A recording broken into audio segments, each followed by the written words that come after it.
and back again for another stream. Big up yourselves each and every time.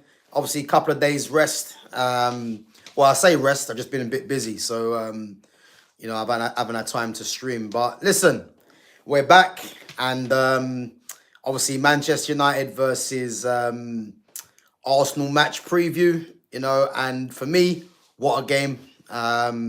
Again, for me, when it comes out, when the fixtures come out, I think this is one of the games for me personally that I always look forward to. Big up to Fitz, big up my guy each and every time. So yeah, this is one of the games that I always look forward to, for many reasons. Obviously, Arsenal being a rival of Manchester United's for years, and obviously you can say out through the years, both teams have kind of dropped off in terms of, the kind of rivalry. From my childhood growing up, it was always Manchester United versus Arsenal. And, you think of the likes of Thierry Henry, Dennis Bergkamp, Robert Pires, Vieira, going up against, the likes of Van Nistelrooy, Roy Keane, Scholes, Ronaldo, Rio Ferdinand, Nemanja Vidic. Obviously the list is endless. And, I'd probably say over the last probably 10 years, I know Arsenal have been, more or less there or thereabouts in terms of the, the league. Well, I say going for the league title, they've never really been in it for me personally, but they've always been up there for the last couple of seasons. And obviously United have been struggling, but I think this fixture, there's a lot riding on it for me. I would say that whoever wins this game, I think it could, it could be massive for both teams. If United win the game, I think we're going to start looking at United as definitely cementing, Champions League football. I'll be very confident of that, because to beat Man City and Arsenal back-to-back, under Michael Carrick, I don't think there's anyone that will be saying that Champions League football is not on. And then, again, for Arsenal, Arsenal obviously at the moment, 7 points clear. Obviously, City play tomorrow. If City win the game, they're 4 points, and then Arsenal have a chance to make it, back to 7 points. So, yeah, listen, man, there's a lot riding on this game, and yeah, man, I think it's a game not to be missed tomorrow. But again, big up yourselves. We're gonna go through the potential lineups for both teams. We're gonna go through the key battles in the game, and then we're gonna go through the predictions. And then we're going to talk on Casemiro and obviously Casemiro leaving at the end of the season. And then we're going to talk on Kobbie Minor's new contract, So guys, big up yourselves each and every time. Make sure you're smashing the like button. Make sure you're subbing to the channel. Keep your questions and comments coming through, and I will definitely get onto them, Bubble says, I love you. You're my favorite YouTuber ever. Big up, man. Big up. No, I appreciate it. Appreciate it. As I said, first time seeing you in the chat. But yeah, big up yourself anyway. Big up to Simon says, greetings to you. We have some unfinished business right from the first game. Yeah, big up, man. Listen, this is a game that I'm looking forward to, no doubt. And, it's for me, it's a must not lose game. Even if we go there, I'm not going to be happy with United drawing, don't get me wrong. But I think we have to at least take points off Arsenal. I know we're going, obviously, to the Emirates where, they're notoriously quite strong over the last couple of seasons. But for me, it's a game that we must not lose, And I would have to say, for the first time in years, I'm confident about this team, because I'm looking at the way, again, Carrick set up against Man City. And we've got players to come back as well. And it's one game a week. I don't think there's any excuse. I'm expecting United to definitely go from strength to strength. And, cement this Champions League football. And then we can start dreaming for next season. Whether that's with Carrick or not. So, yeah, man, listen, it's a game that that cannot be underestimated as how big it is for both clubs. Also, the longest standing rivalry in my lifetime. Yep, for me as well. I know a lot of fans will say Liverpool, maybe Man City. But for me, for growing up, it's always been Arsenal because, as I said, Arsenal, for the players that they've had, the rivalry of Keane and Vieira, and obviously you look at the Martin Keown, on Ruud van Nistelrooy at Old Trafford when Van Nistelrooy missed the penalty. Yeah, the rivalry's always been there, man, for me. And this is one game that, I'm just totally focused on, for many reasons. Again, a lot of the people that come in the chat are Arsenal fans, so, they're going to be up for this game as well. They're going to be thinking that they've got a chance of winning the league title. I'm still going to stick to it right now, guys, and I'm going to tell you this now. Arsenal are not winning no league title, no Champions League. I know they're top in both at the moment, and they're doing well. But listen, when it comes down to crunch time, this is when you're going to see what Arsenal's made of. And for me, I'm still sticking to my guns, and I'm going to say that, shit, man, I'm just sorry. Inter Milan getting beat 2-0 at home. So, yeah, I'm just going to say this right now. Arsenal are not winning this league title. And I definitely do think, once United win this game, the pressure's going to be on Arsenal, No doubt Villa and City will want us to beat Arsenal. Yep, of course. But I think what I would say, Boubacar Kamara's out for the season now. They're getting Tammy Abraham. They've been linked with Mateta as well. I think the only way for Aston Villa, for me, to kind of, because I think everyone's expecting Villa to drop off, but Villa have to go in this window and, get some reinforcements. I think they've recalled Leon Bailey. As I said, they're getting Tammy Abraham, so they're adding numbers to the squad. But the fact that Kamara's out, for me, they need to go and get, at least another couple of midfielders, and I think if they do that, man, maybe they can hang on. But again, they're still 7 points, the same as Man City, but they've got a tough away game at Newcastle. So if they beat Newcastle at St. James's Park, then I think Villa could be here to stay, man, because, there's not many teams that will go to Newcastle and pick up 3 points. So we'll have to wait and see what they do. Yeah, big up to Sham. Big up my guy each and every time. Big up. Guys, make sure we're smashing the likes. Make sure we're subbing to the channel. And again, keep your questions and comments coming in. I'm going to go through a few more of your questions and comments. And then we're going to get on to the potential lineup, Manchester United versus Arsenal. We need to attack right from the traps. I agree. But again, we're going to get into how United might line up. I think it's going to be probably very much the same as what they've done against Man City. It's a game I want United to win. Arsenal are a decent team, but their fans annoy me. But again, Sham, this is where I am with the Arsenal fans, I think the thing with me, if Arsenal's fans were a bit more, I say less deluded, for me, it wouldn't be one of them things where I'd say we have to absolutely go there and smash these guys and stop them winning the title.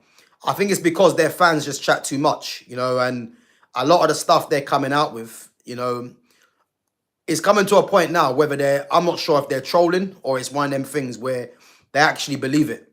So it adds even more of a spice to this game for me, and as I said, it's one of them things that, as a Man United fan, this is one game that we cannot afford to lose, whether Arsenal are going for the league title or not, it's a game that we cannot afford to lose. So we'll have to wait and see.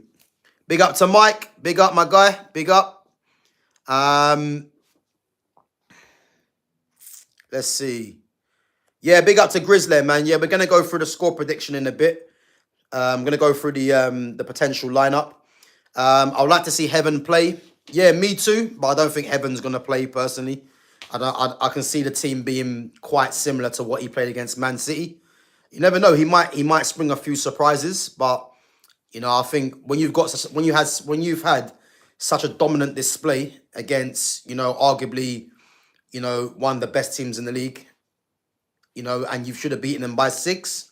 I think it's very harsh if you do change the team. So let's see. Reckon Villa might try to pick up Casemiro on a free in the summer.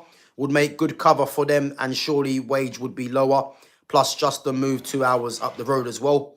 Yeah, listen, that's not a bad shout, to be fair, Fitz, man. But But I've got a feeling Casemiro probably won't stay in England. I think the next two moves he probably does is either back to Brazil or Saudi. I'll be very surprised if Casemiro stays in this country. But then again, if they happen to lure Casemiro to Villa Park, man, I mean, what a free signing that would be. And again, we're going to touch on Casemiro in a bit once I've gone through everything else, because obviously the news come out yesterday that, he's leaving on a free transfer, which I have to be honest, I'm pretty gutted because I wanted him to stay purely because of his experience and his winning mentality. But the one thing I would say, the fact that Casemiro's knowing he's going at the end of the season, you could get a Casemiro that's going to be locked in to the end of the season. So, yeah, let's see what happens. We just need to stay compact and make sure we don't give them a chance during set pieces. Then we can beat them. They suck at open play. Yeah, listen, I can't disagree. I think Carrick's going to have something up his sleeve anyway. And I think Carrick, is going to probably play more compact. You never know. I think because Arsenal are top, Carrick might give them a bit more respect, knowing that they've got a home record, where they have been good. So he might give them a bit more respect, and he might even sit in a little bit and then try and catch them on the counter. But we'll have to wait and see. Big up to Babs One Diva. Big up each and every time. Big up. What lineup do you want? All right, let's get on to it now, guys, and then obviously I'll go through a few more of your questions and comments as well. But again, make sure you're smashing the like button as well. So what team would I go with? I mean, again, it's going to be very hard to kind of change the lineup, because as I said earlier, you've got a team that absolutely dominated against Man City at home. And I think Carrick is going to play more or less very similar to what he done against Man City. So I think the back four, I think is going to stay the same. I would like to see Lenny Yoro play. I think Lenny Yoro's pace will be important. If you're looking at Martinelli, who's potentially going to play on that side, even though I think Trossard might actually start, So I think it won't be that important in a sense. But I would like to see Lenny Yoro play. But I think Harry Maguire will definitely play.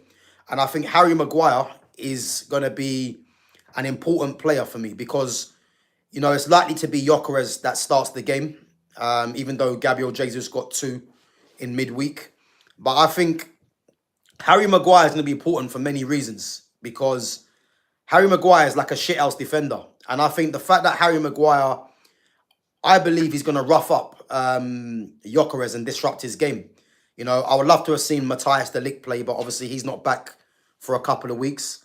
But I think Maguire playing, Maguire obviously aerially, as we know, is very dominant, and he'll help from Arsenal's corner kicks. So Maguire for me in these kind of games is a must, because if we're looking at what Arsenal are probably going to target, having Maguire's aerial dominance is going to be key. And also I think how Maguire played last time, very aggressive, wasn't given an inch. And I think as well, as I said, he's going to give Gyökeres a tough time. And I expect him to unsettle Gyökeres. And then alongside him, I think Lissandro plays as well.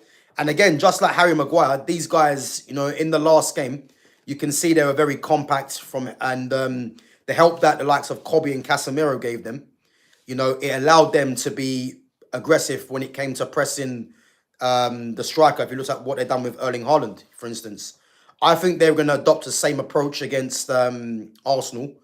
And I think, I actually think, Arsenal probably need to start Gabriel Jesus because I can see those two, Lissandro and Harry Maguire, pressurising Gyökeres. And again, if the play's breaking down from Gyökeres, it won't be too long before their fans start getting disgruntled. So I think Harry Maguire and Lissandro will start the game. Left back, I think Luke Shaw. And you know what it is, I'm looking forward to this battle because I would say play Dorgu there, because Dorgu against Saka, you got two, African-born, you would say, or African descent players that will be playing on the same side, and that'll be a good battle. But I think the fact that Luke Shaw is defensively good, you know, I think Luke Shaw's battle with Saka, and again, I'm looking at Luke Shaw as someone that can, you know, this unsettle Bukayo Saka out on that side, and I expect Luke Shaw at left back. And then right back for me is, I think it's not going to be any surprise to anyone. But right back is going to be where everyone's going to, you know, have an eye on. For me, I would rate Michael Carrick if he just says, look, Mazraoui's back now, Mazraoui's starting. Because not only is Mazraoui defensively better than Dallow's been shocking this season. So for me, I will just start Mazraoui, but I think Dallo will probably play because Carrick might not want to unsettle, you know, a winning team. But I would rate Carrick even higher, yeah, if he just says, look, Mazraoui's back now, he's starting. But we'll have to wait and see. And then obviously that will leave Heaven, Euro on the bench, which, again, to be fair, if the game's getting a bit stretched and you need fresh legs, you need a bit of pace, you know, bringing those two on won't be a problem. But again, I expect Carrick to play the same defence that he's going to play. Even though I'd like to see the likes of Heaven and Euro eventually, along with Delict as well, come back into this team. But just based on last game, I haven't got a problem with that team. But I would like to see Mazraoui play at right back, if I'm honest, you know. Midfield, you know, again, I think generally you would say, because United are away from home, you know, people might say, oh, Ugarte might need to play for his legs, you know, because you might need him to help out defensively, you know. And again, I don't rate Ugarte not one bit. I think Ugarte is a poor player, and hopefully he moves on. I mean, hopefully he could move on in this window, but I don't see it happening. But next season, he cannot be a Manchester United player next season for me. But I think throughout the years, you would have seen Ugarte playing because of his defence. But for me, it's going to be Kobbie and Casemiro. And I think that pairing of what they done last week is going to be crucial for me. You know, I think the fact that Kobbie is technically sound on the ball, you know, he's got a lot of composure. It's going to be important because, as we know, Arsenal like to press the ball. And having Kobbie, you know, having his composure on the ball, you know, in midfield, you know, it's going to alleviate a lot of the pressure. And, you know, it's going to stop a lot of the attacks from Arsenal, you would say, or stop them from pressing the ball. So Kobbie's going to be key in there. And obviously Casemiro, as we know, you know, his experience, his winning mentality, though how he played against Man City. For me, he was clearly the man of the match, you know, against Man City. Because I think Casemiro's work does go unnoticed. So for me, him and Kobbie in there, I think if him and Kobbie dominate the game, you know, I think it'll go a long way for United winning this game for me. So, yeah, Kobbie, Casemiro.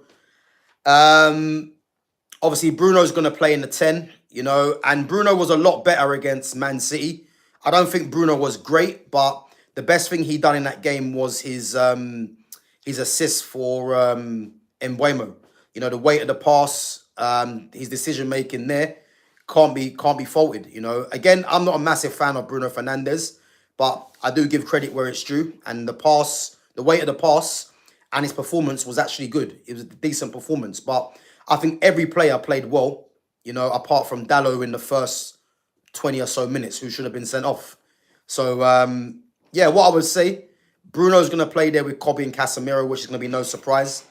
And then Ahmad, for me, I think I'm looking at Ahmad as being the match winner for me in this game, you know. And again, big up to everyone that has actually voted as well on the recent post that I've been doing, you know. And I think I've done Ahmad versus Saka, and I think Ahmad's actually edging it right now. But what I would say is Ahmad out there, I think Ahmad could be the match winner, no doubt. You know, and again, we're going to go through Arsenal's potential lineup. But for me, Ahmad has to play out there. You know, again, I'd love to see Ahmad in the 10, but obviously Ahmad's not going to play in the 10 while Bruno's here. So Ahmad's going to play out on the right. And then it leaves two spots. I mean, Patrick Dorgu, for me, has to play. You know, again, I hear people saying that they would like to see Dorgu now playing as a left winger. Me personally, I think Dorgu's future is a left back. And again, remember what I said, guys, yeah? I'm not comparing him to this player, But I'm looking at the physicality that Dorgu has, and he could be our answer to what Alphonso Davies is at Bayern Munich with his physicality. So I think Dorgu's eventual position for me is a left back because I'd much prefer to see inverted, right footers on the left, left footers on the right, But in certain games, for me, you can use Patrick Dorgu, and I think this might be a game where it might work. And I tell you why it might work here, because I'm looking at the way Dorgu plays, and because Dorgu's quite direct, I think Dorgu would need to be playing this game on Sunday to give Urian Timber something to think about, because Timber likes to link up with Saka, yeah? And if you've got Dorgu that's got the physicality and is very direct, I reckon that's going to make Timber think twice about trying to support Saka, knowing that Dorgu has the physicality and the pace. And again, I think these little decisions, yeah, these little tactical switches, tactical things, I think these things are going to go a long way. And I'm looking at Carrick literally playing the same team, more or less. And I think the Dorgu one is going to be good because Dorgu can get back and help Luke Shaw with Saka. And then he can also nullify Urian Timber on the overlap because Timber's going to be worried about leaving Dorgu. And then Dorgu obviously has the pace and the strength, And then that means it leaves one position, As I've always said, Joshua Zirkzee, I'd love to see Zirkzee playing because he should be the false nine for me.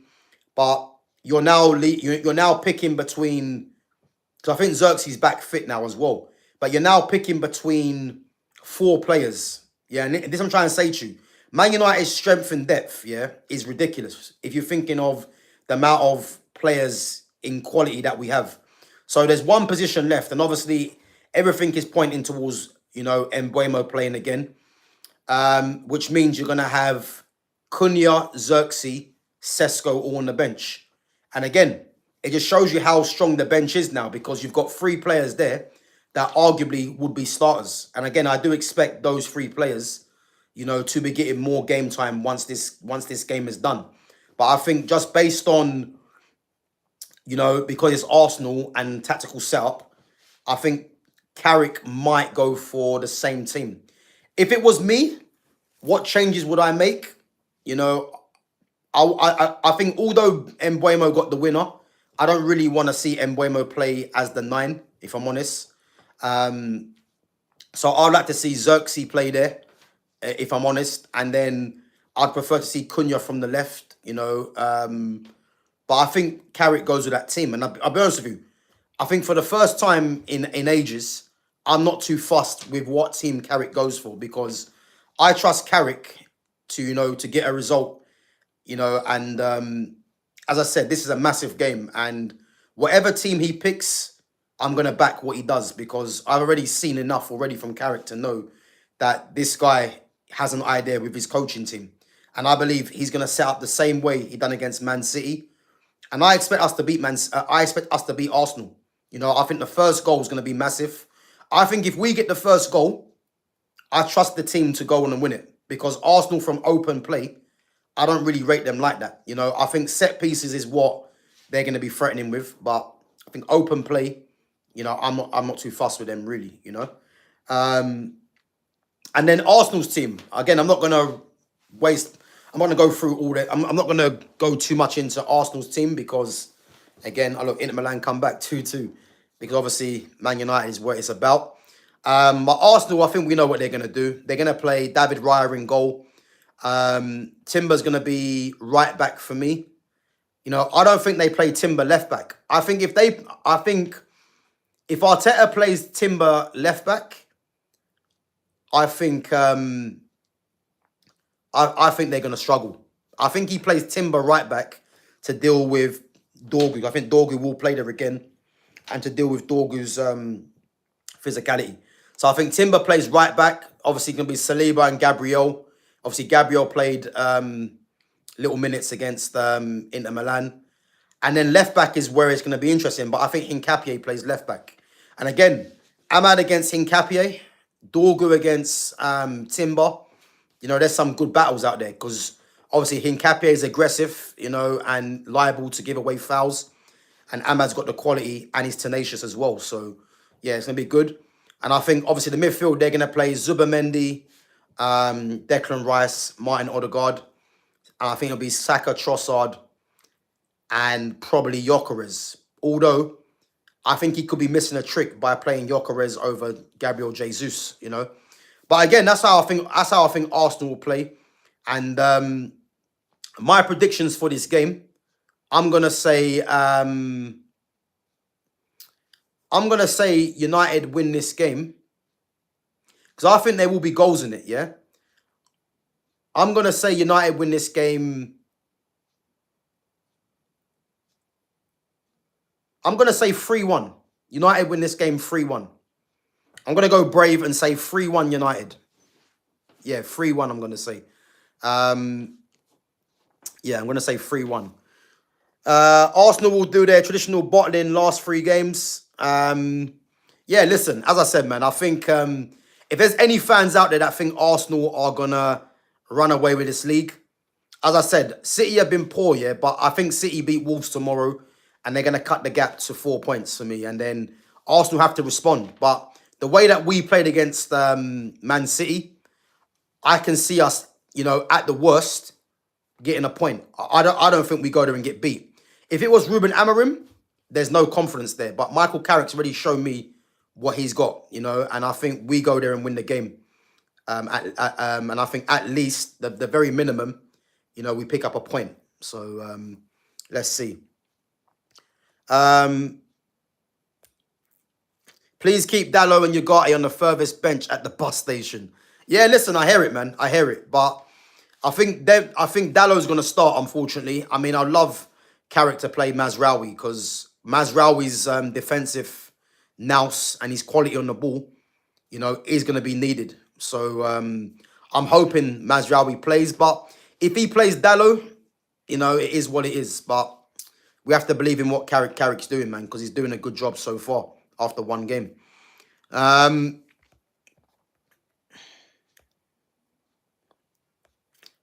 Shaw will no doubt play alongside Maguire.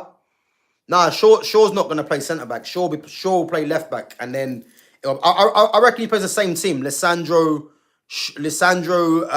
Maguire, Shaw, and Dallo fullbacks. I can see him doing the same thing. You know, again, that for me can't be the future defence because all 4 of them are not starters for me and all 4 of them should be moved on. But I think the fact that they performed the way they did against City, very compact, Carrick's going to do the same thing. So I don't see much change there, if I'm honest. Big up to Foxy Danny as well. Big up.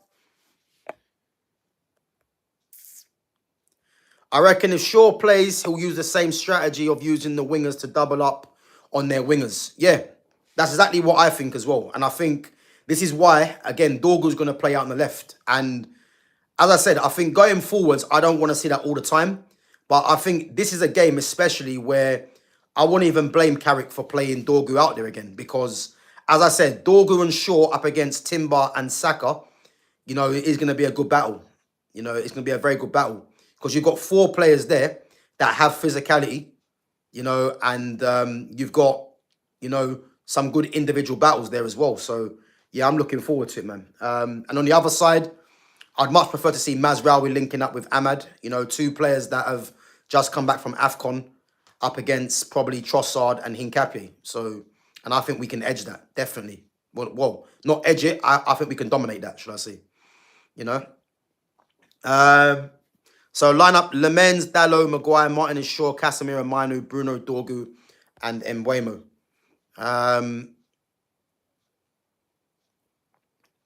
Bruno, you're missing Ahmad, bro. Yeah, Ahmad, you're missing out Ahmad. I think that's the team he's probably going to go with anyway. I can see that's the team he's probably going to go with, yeah. I just hope Carrick starts Cunha to stretch Arsenal's defence. Yeah, but I don't think Cunha starts. And I'll tell you why, yeah, because if Cunha starts, that means one of Mbeumo, Ahmad, Dorgu or Luke Shaw are gonna get dropped, and I don't think that happens. So yeah, I think Cunha might be on the bench as an impact sub again. And again, the fact that Cunha come off the bench last game and had the impact he did, that could be a role for him in this game as well. But obviously, moving forwards, you want to try and fit obviously Cunha in there. But it's a good headache for Carrick to have, because all of a sudden our bench is just looking frightening because there's players there that should be starting. So yeah, and obviously you got the Ligt to come back as well. Obviously Xerxes was out last game as well with an injury. So yeah, there's a lot of promising signs there, man. 100%. If Carrick can beat Arsenal and lead us to like second or third or fourth, would you want him permanent? Because nobody wants an interim to become permanent because of one guy. Yeah, listen, I've already had my say on this already. Yeah, I think the problem is that you don't want to hire Carrick because it's one of them things where you don't want to make the same mistake that you made with Ole Gunnar Solskjaer. Yeah, but what I would say is, if I'm looking at realistic managers out there that United could get, again, it depends on what Carrick does. If Man United are playing very good football, we qualify for the Champions League, it's going to be very hard to get rid of Carrick in the first place because it's one of them things where all we ask for really as fans is to show us some good football. And what we saw against Man City, was very good football. So you can't really be looking at it now and saying, okay, Carrick's provide us good football and off he goes now. Like, I think the managers out there that I'm looking at, the Zerbi, Luis Enrique, Xavi, them three especially all play good football. Obviously the Zerbi's Premier League proven. Obviously Enrique's Enrique. And then you've got Xavi again, who's played good football, but hasn't applied his trade yet in the Premier League. If you're going to bring in any three of them, for me, I'm with it. But a lot of it's going to be on Carrick, because if Carrick's playing good football and he's playing the players that I like to see play, and we get Champions League, I think technically, you can't get rid of him. Let's be honest. So yeah, that'd be something for the ball to think about. But I just want to see good football, because we've been starved of good football for a while. And what I would say is, any manager that comes in and plays good football, it's a massive start. So that's where I'm at with it. Rooting for Man United, looking forward to this game. It's going to be an interesting indeed. Yeah, listen, it's one of the biggest games of the season, man. For me, it's the one game that I look for, because obviously the fan base, Arsenal's fan base, are an absolute nightmare, and as I said, man, just through me growing up, it's always been Arsenal as the rivalry. So yeah, that's what I'm looking forward to. I'm hoping my team Liverpool win tomorrow. Who are Liverpool playing tomorrow? I forgot. Who are they playing tomorrow? I think they've got a winnable game. I swear they're at home tomorrow, Liverpool.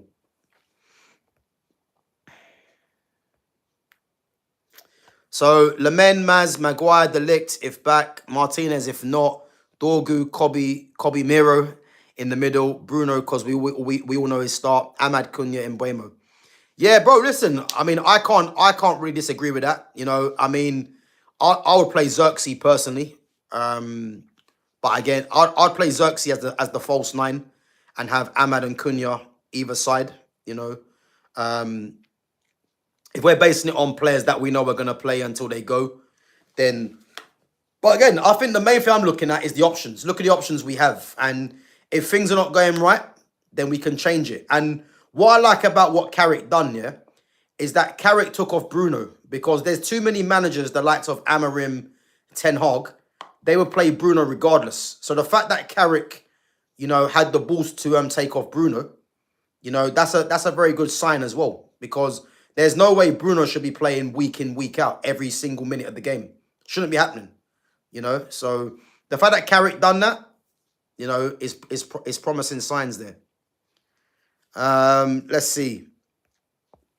Big up to Mamba. So listen, Mamba's in the chat, obviously Arsenal fan. So Yeah, let's see, man. Let's see what happens with your team.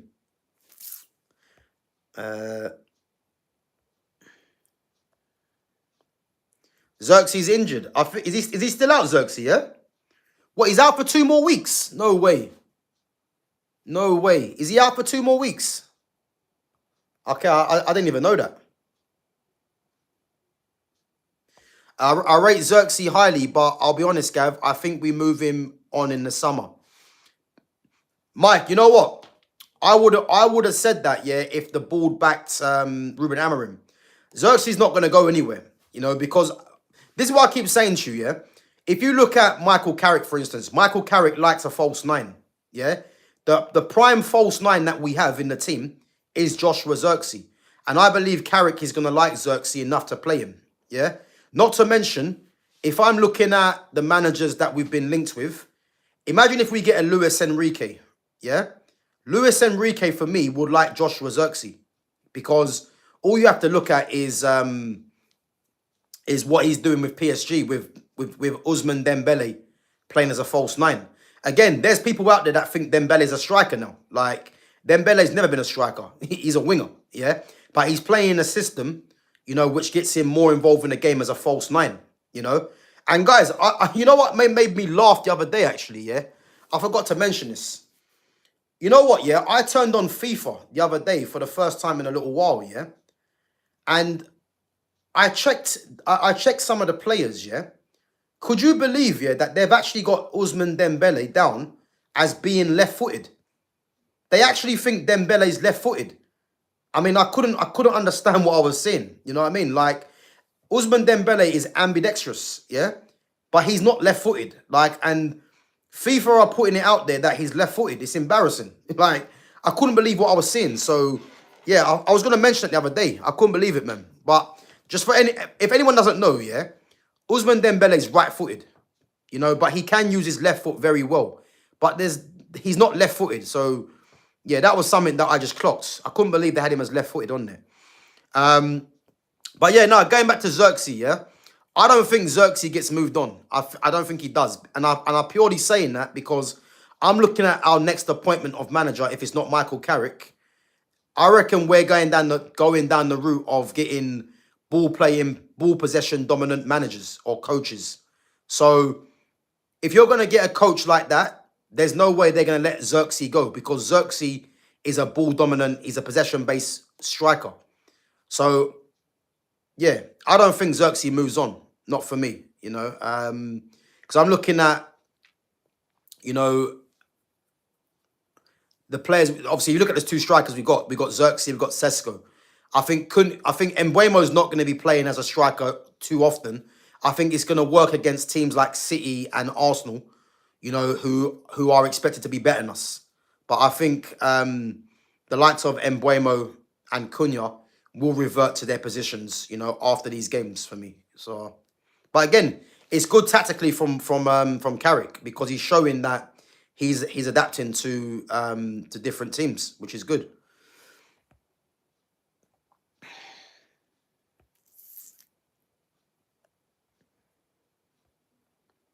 Okay, Hincapié is still injured as well. Okay.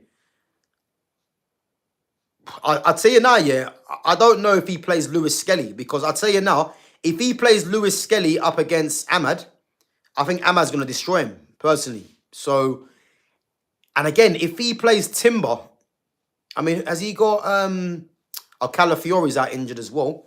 If he plays Timber left back, yeah, I think Dorgu will give Ben White problems. So, I don't know what he's going to do, but Timber's definitely going to play, but it's whether Timber plays right or left back. I think if he's clever, Arteta, he plays Timber right back to deal with Dorgu's physicality, and then obviously Lewis Skelly, is a bit suspect defensively, and Ahmad can exploit that. So yeah, let's see. We'll win 3-2. I don't care what it is, man. I don't care if we scrape the game a scrappy 1-0. Just get the 3 points on the board, man. That's all I hope for. That's all I hope for. Big up to Lumi. Big up. Fitz is going 2-0.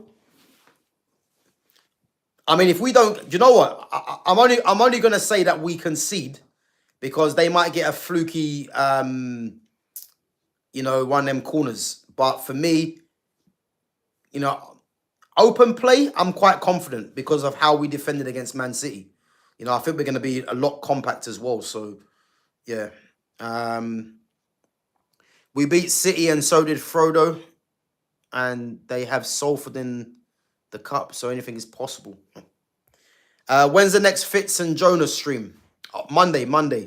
So listen, Lumi, don't let it be a loss. Don't let it be a loss, man, because your team's in trouble. I'm telling you that now. Do not let it be a loss, because we're gonna cook your team for good. I'll tell you that now. Your team will get barbecued, man, if your team gets beat on Sunday.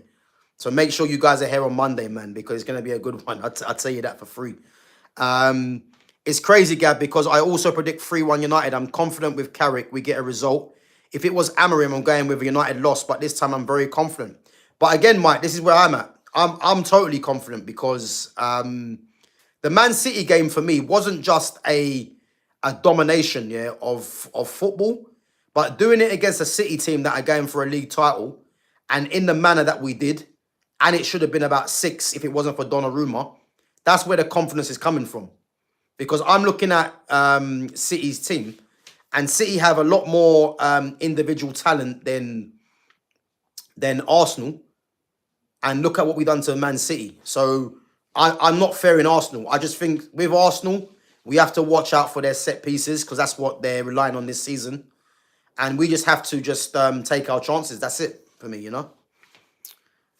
So yeah, man, I'm confident, 100. I'm going 3-1, man, 3-1. Lumi reckons 2-1 Arsenal. Why am I not surprised? Gav, what's your opinions on these Palmer wants United rumours? I think that's just what they are, rumours. Obviously, everyone knows Cole Palmer's a Man United fan anyway. And again, the Cole Palmer thing, I mean, he's on a long contract anyway. So I think the Cole Palmer thing is only going to gather some pace. If Chelsea drop out of the Champions League places and they're not doing what they're supposed to do, and again, it's going to cost a lot of money to get Cole Palmer out of Chelsea with the contract that he's on. Obviously, he's on a bit of money there as well, but I definitely do think he's definitely someone that I'm praying he finds his way back to Manchester and it's United. So that's one to look for, but I don't think it's any possibility, right now.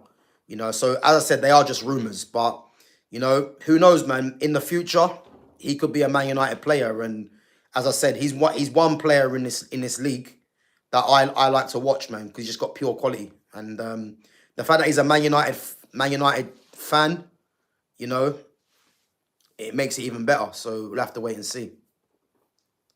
Got the stouts chilling and the brownies cooling down. Currently, I can't wait. Yeah, listen, Sunday, man, the popcorn's coming out.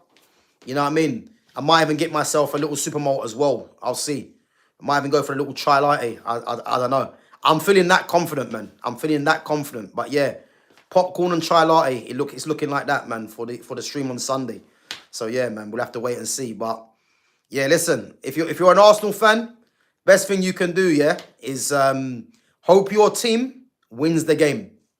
You best hope your team wins. Because I'm telling you now, I'm in the mood. And listen, I'm predicting 3-1 United.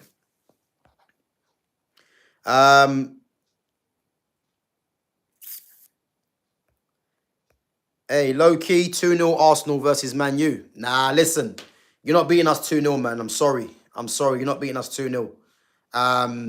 3-1 United, man. I'm telling you that. You're not beating us 2-0. You're not beating us 2-0. Is Mount injured or can he play? Mount will be on the bench. But there's no way Mount starts this game. I mean, this isn't Ten Hag or Amorim where you play Mount on the left-hand side and you're basically using him as an oxygen kind of player.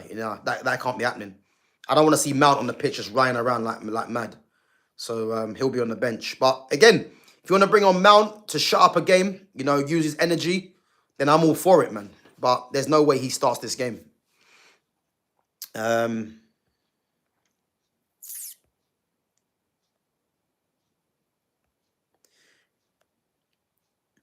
Clockenders is back. Think you're coming to the home of the best team in the world currently and not only beat them, but stop them from scoring too. I'm here for the delusion. I'm generally more up for this one than the Yids. Yeah, listen. Boy, just make sure you bring that energy on Sunday, man, on Monday, because I don't want when we beat you, yeah, I don't want to see you ghosting. Yeah, I don't want to see you crying either. So Clockenders, bring that energy Sunday on the live watch along, and make sure you bring that energy, yeah, on Monday, because we know how you Arsenal fans stay. When you guys get beat, you're nowhere to be seen, you know, and that's the reason why the league title's not coming to the Emirates. That is the reason. So let's hope you have the same energy. Can Carrick be a great manager though? I think what he showed against Man City, and again, it wasn't just Carrick, it was his coaching team, his coaching staff as well. For me, he's shown that he can be. And again, it's not early days for me. I think that performance that he done, you know, cannot be underestimated, because I've never seen a team do that to Man City. Since Man City, I've never seen a team do that to Man City, really, with Pep in charge. I haven't seen that. Yeah, City have been beat by, you know, the Liverpools and other teams like Real Madrid's and, you know, and other teams like that. But the way that we destroyed Man City, and it was comfortable. Like, the best thing that I can say about Man United on that day, Man City never even looked like scoring.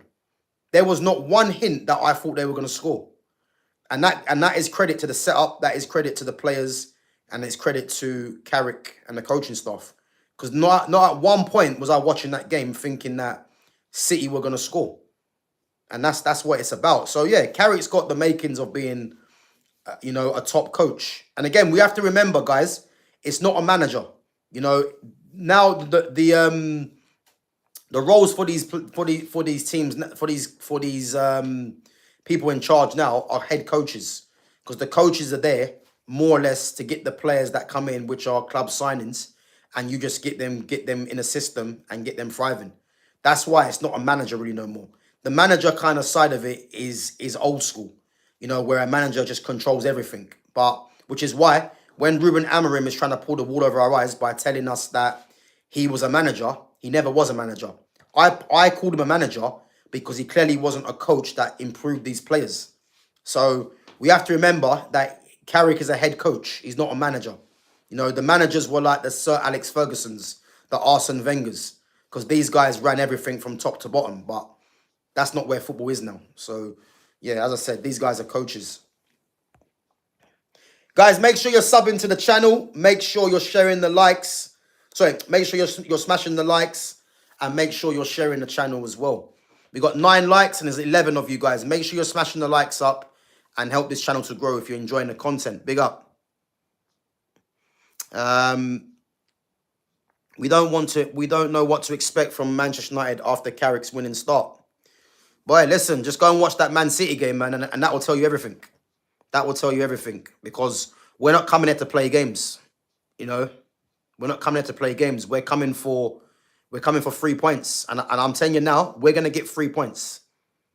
We're gonna get 3 points. I can just feel it, you know, and it's gonna be a good Sunday and an even better Monday. So yeah, listen, we're not coming to play about, man. If Carrick does a good job, honestly, I give him the job. I rate him highly because he's a very good coach above all else. But again, I wouldn't disagree with that, you know, because the main thing I've been saying for years is I just want to see good football. And we got that after one game. You know, even the players that I don't rate, the likes of Dallo, the likes of Maguire and Lissandro, you know, Bruno Fernandes. These are players that I don't rate highly like that, you know. But there's no denying that these players put in a good performance, you know, and that was after what, 3 training sessions? 1 game? So, you know what I mean? There's positive signs there.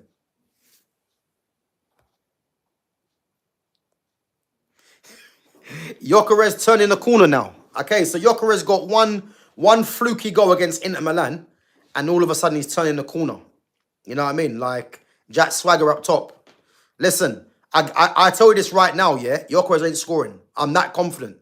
You know, I don't think he even starts, so let alone score. So, I don't know where this Gyökeres loving's coming from. But, yeah, listen, he ain't doing nothing against us. I'm telling you that now for free. He ain't doing nothing. You know, Harry Maguire's going to rough him up, and then you got Lissandro, you know, that will be aggressive as well. And as we know, Gyökeres ain't got a touch. So, why are we going to expect anything different? Okay, Liverpool got Bournemouth. Okay. I think they're away to Bournemouth. That'd be a tough game, to be fair. But Bournemouth ain't been great lately. So, do you rate Collier? I think Collier's a decent player, but I'll be honest with you, yeah? We're looking to, I reckon we're going to get two midfield signings in the summer. And I think if we get that, I think Collier's days really are going to be numbered. Because, again, we're going to touch on Kobbie and Casemiro in a little bit. But Kobbie's getting a new contract. You know, we're definitely going to, we're definitely bringing in Baleba. Like, Baleba's definitely coming. So, for me, it's going to be between Walton or Anderson for me. And I'd prefer Walton, if I'm honest, because I like Walton's quality on the ball. But I just got a feeling that both of them won't end up at United. But I think we're going to get Baleba. So I think the Baleba one's done. You know, I think there was talk about Baleba, you know, before, in the summer when he didn't come to the club. So I think that's done. So I think if we're going to get in two midfielders in the summer, Kobbie's here. I just don't know where Collier fits in, because you got to think of, you know, Sekou Kone as well. Could he be someone that gets pushed through? So I think Collier might need to go on loan or go permanently for me, because I don't see him holding on the place, especially in this team at the moment with this midfield. So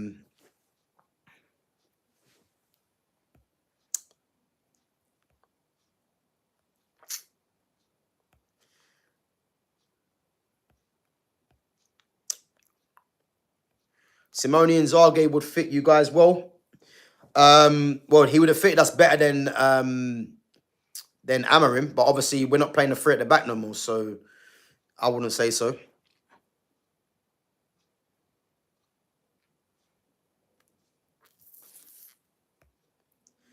So, Gav, you predicted Portsmouth might take something. Wrong. You predicted Chelsea would beat us. Wrong. You predicted Inter would beat us. Wrong. You're going to get one right these days, G. Yeah, listen, bro. Listen, I'm loving the confidence, man, because it's gonna make it even more sweeter, man, when you get beat and you don't win the league. So yeah, listen, we can't get it right every time. You know, I did think Chelsea would beat you, but then again, Chelsea were down to 10 men for the majority of the game, and you guys couldn't beat them. So I think that says more about your team than it does me. Portsmouth, I mean, what are Portsmouth in the Championship? They went 1-0 up. You know, I mean, that's concerning. And then Inter. Again, yeah, you guys beat Inter. But let's remember, that was a qualifying game. When it comes to knockouts, let's see what they do. Because I tell you now, over 2 legs, you know, we're going to see what Arsenal are really on. So the pressure is on for Arsenal. Oh, Hincapié is available, yeah? So Hincapié will play left back then. So it'll be Hincapié and Timber at fullback. So yeah, exactly what I expected. Hincapié will play, yeah.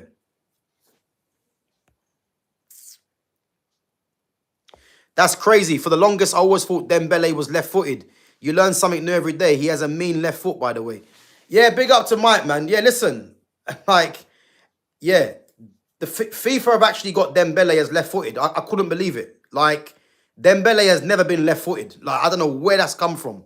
You know, and a telltale sign here is look at the way left-footers like Yamal, Elise, Messi, look at players like that and the way they maneuver with the ball.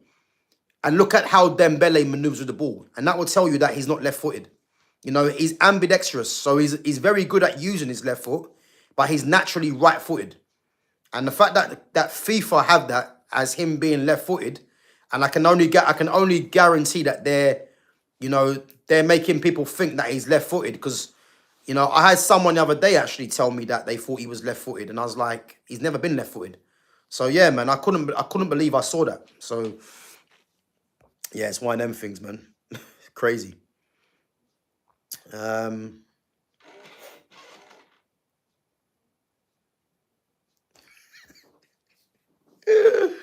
oh my God, what am I reading there? I can predict meeting Tom Hardy and falling in love. Similar thing to Gabriel that's not winning the title.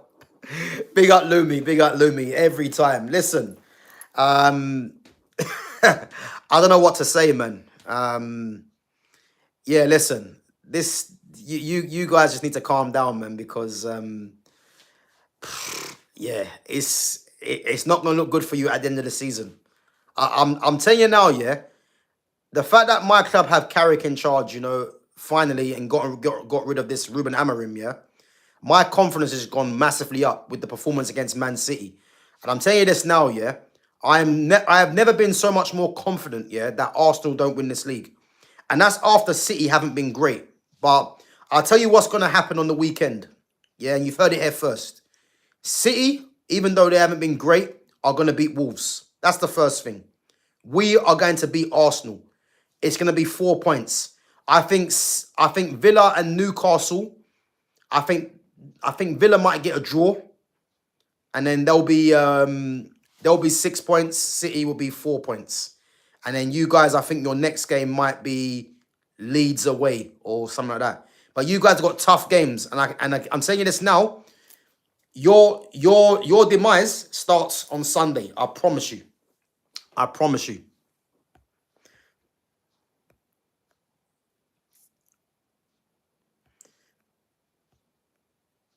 I can see a penalty coming for United.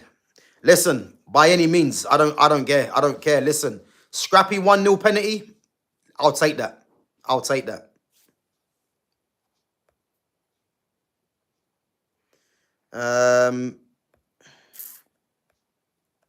Let's catch up with the chat, and then I'll get on to people overrate Saka too. Much his form has been shocking this season. I'll be more concerned if Madueke starts because of his dribbling ability. But listen, the people that are overrating Saka, man, I mean, I've had to listen to so much nonsense, yeah? And guys, as I said now, yeah? You see Bukayo Saka, yeah? He is just an African Ricardo Gardner. If you guys know Ricardo Gardner, man, from Bolton, big up Ricky, man. Listen, Saka's just an African Ricardo Gardner. You know what I mean? Saka's not that good. He's just a good Premier League player. But the way people chat about him, it's like he's world class. Yeah, less of that, man. He's not world class, man. He's just a good Premier League player. Nothing more, nothing less. But all this, he's world class, this and all this other stuff. The guy's got 4 Premier League goals and 4 assists. But yet, we're meant to believe he's world class. Come on. Let's do better. you know? But again, I would be more concerned if Madueke was starting, because Madueke is direct. You know what I mean? And again, Madueke, another guy that people will think has had a better season, he's got no league goals, which is shocking. So, but yeah, Saka's going to start. We know that anyway. We know he's going to start.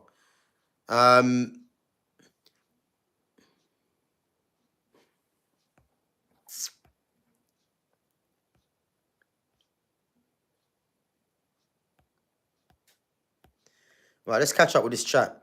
Gav, who do you reckon will score first? Big up to Babs One Diva. Who do you reckon scores first? I'm going to say United, and I'll tell you why, yeah, because I think we're going to play very compact and we've got the firepower to cause Arsenal problems. I think Arsenal's realistic goal is going to come from a set piece. But I think the way that we defended against Man City, the way we were very compact, and,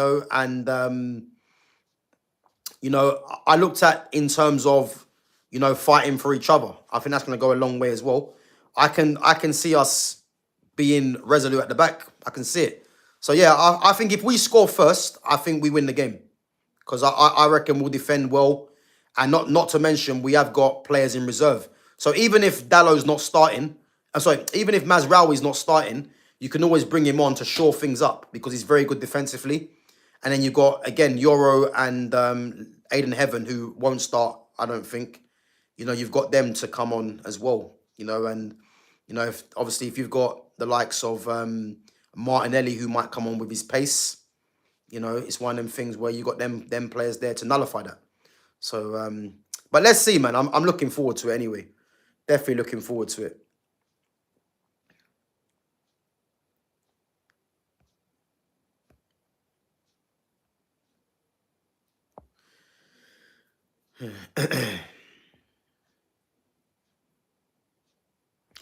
In the City game, we stopped Poundland. Poundland. I thought you meant Yokerez's Poundland. Turkey the Turkey and Phil Frozen. Not forgetting Semenyo. Yeah, listen, it was a very good display, man. I can't deny that. It was a very good display. Very, very good display. So listen, it's not gonna mean anything if we don't take it into the next game against Arsenal. So that's what I'll be concentrating on. Fridge freezer to score the winner in the 90th minute from a bicycle kick on the halfway line. Boy, is that Harry Maguire or is that Gyökeres? Let us know, man, because I'm not sure who that's aimed at. Is that Gyökeres or Maguire? Because I think I'm looking at Gyökeres as more of a fridge freezer than Harry Maguire, if I'm honest, you know. When we beat you, please be a good sportsman and give our flowers. I don't want excuses, etc. Listen, I'm as honest as they come, yeah? If Arsenal win the game, you're not going to get me, you know, not turning up. You know, I'm someone that I'll put my money where my mouth is, man, and I'll always turn up. If Arsenal win the game, I'll be like, do you know what? Fair enough, man. They won the game, and it's looking like, man, they have a chance to win this league, I have to say. But it's not going to happen. We're going to win the game. So don't worry about that.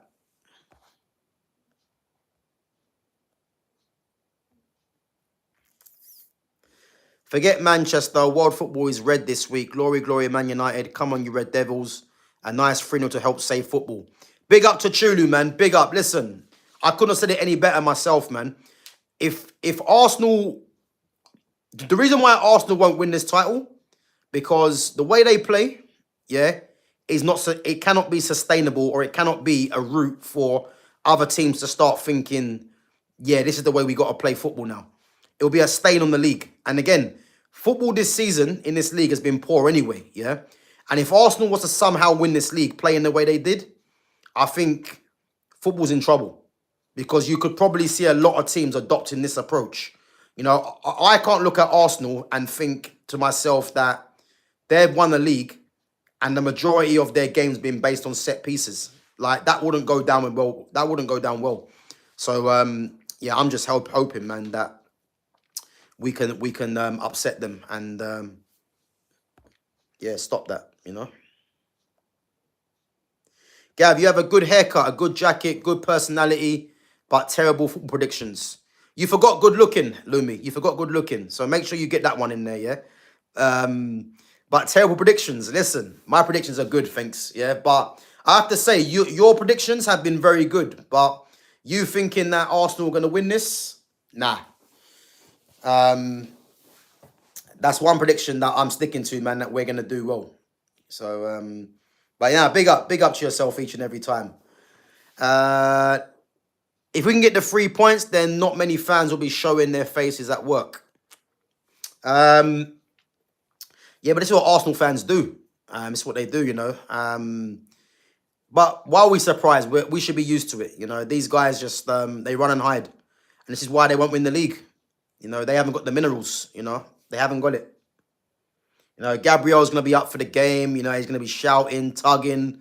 He's going to be doing the most, you know. But listen, we've got something for that team, and I can just feel it. Carrick's going to have us set up in a good way, man, you know. Yeah, there you go. Big up Fitz, man. I couldn't believe this. Yeah, Lumi comparing Mason Mount to Veron. Yeah, listen, that was a bad day, man, for Lumi. That was a bad day. Is there an app where you bet amongst peers, or am I tripping? I'm not too sure. I'm not too sure. Right, guys, I'm going to go back into some of your chats in a bit. Again, keep them coming through, and I will try and go through as many as I can. So, again, we spoke about the potential lineup from both teams. Prediction, for me, I'm saying 3-1 United. I want to move on to touch on a little bit on it, the key battles, you know, and obviously you guys can see in the thumbnail, you know, Kobbie Mainoo versus Declan Rice. And I think the reason, obviously, why I've put them two together, even though I've got a sneaky feeling for Casemiro. You know, Casemiro for me is an unsung hero, but we're going to get onto him in a bit because obviously he's leaving the club at the end of the season. But Kobbie versus Declan Rice for me. And this is a massive game for Kobbie Mainoo, and I'll tell you why it is, yeah? Because at this moment in time, you know, obviously, as we know, Declan Rice is on the plane to, you know, to the World Cup with England. And, you know, if we're looking at Elliot Anderson, he's definitely going as well with Declan Rice. And then if England take 4 midfielders, there's central midfielders, there's 2 places up for grabs. And you're looking at Adam Wharton as probably being the 3rd one. And then the 4th one, you know, you're probably looking at Kobbie. You're probably looking at, dare I say it, Conor Gallagher, Alex Scott from Bournemouth. And I can't really think of any others. So for me, Kobbie Mainoo, man, if Kobbie Mainoo's fit, he's playing regularly, he's a shoo-in to go for England in the World Cup. But this game on Sunday, I think if he manages to win that midfield battle and outshine Declan Rice, you know, not only is it going to be a massive confidence boost for Kobbie Mainoo, but Thomas Tuchel will have to be looking at Kobbie seriously and saying, look, I know he hasn't really got much game time, but he's arguably outperformed our starting central midfielder in the World Cup. And this is why, for me, I've got both of them in the thumbnail. And this is why I'm saying that, you know, I'm tipping Kobbie to have a very good game. I think with the help of Casemiro in there, you know, you've got the experience, the mentality of Casemiro, but you've got the quality of Kobbie. And I think those two need to play very compact in the game as a partnership, you know, and nullify Odegaard, who's going to try and drop into the pockets in there. And obviously, they will need Bruno as well to help out as well and, you know, do his defensive duties as well. But, yeah, I've just got a feeling, man, that the midfield of Kobbie and Casemiro is going to outshine Declan Rice and Zubimendi. You know, I can think I'm looking at that as a key battle in midfield. I'm looking at Harry Maguire up against Gyökeres. But the one for me on either side is going to be Ahmad as the match winner. And then Arsenal will probably be looking at Saka as the match winner on their side. So Saka against Luke Shaw, I'm confident Luke Shaw will lock him up. I'm confident that. And whoever plays up against Ahmad, if it was Yuri and Timber, I rate Timber. I think Timber's a very good defender. I think Ahmad against Timber will be a good battle, yeah? But Hincapié, Lewis Skelly, I think Ahmad gets the better of them. So they're the key battles for me that I'm looking forward to, you know? And I think whoever comes out on top out of them battles there, I think will go a long way to winning this game.